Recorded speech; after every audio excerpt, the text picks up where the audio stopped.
মজাদার মুড়িঘন্ট রান্নার জন্য আপনাদের দরকার আমার রেসিপিটি। এই রেসিপিতে শিখতে পারবেন কিভাবে মজাদার মুড়িঘন্ট রান্না করা যায়। এখানে দেখুন আমার কাছে ডাল ছিল অল্প, মুগ ডাল। আর আমি কিন্তু যে বড় মাছের মাথা নিতে হবে সেটা কিন্তু না, আমি তেলাপিয়া মাছের মাথা ছোট ছোট করে কেটে দিয়ে দিচ্ছি এখানে।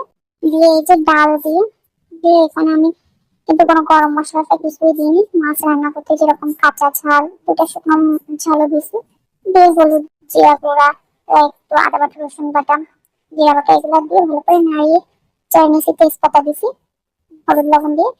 এরপর এখানে আমি আলু সেদ্ধ করে, যেহেতু আমার ডাল কম আর আলুটা দিয়ে টেস্টটা অনেক বেশি মজা হয়, আলু সেদ্ধ করে সুন্দর করে আলু ভর্তার মতো মাখিয়ে, শুধু আলু এর মধ্যে কিছু না, মাখিয়ে সুন্দর করে এই যে এখানে দিয়ে আলুটা কিন্তু আপনার লাস্ট পর্যায়ে দিবেন। এই সুন্দর করে নাড়াচাড়া দিয়ে নিচ্ছি। এত মজা হয় এটা, না খেলে মিস করবে, মানে সেই আকারে মিস করবে। এটার আরেকটা বিশেষত্ব আছে, এটার মজা হওয়ার কারণ এই লাস্ট পর্যায়ে যে তখন আমি ঘি অ্যাড করে দিলাম। ঘির ফ্লেভারটা এর মধ্যে জাস্ট অস্থির। আর এখানে আমি জিরে, ইনস্ট্যান্ট জিরেটা তেলে গুঁড়া করে দিচ্ছি এখানে একটু।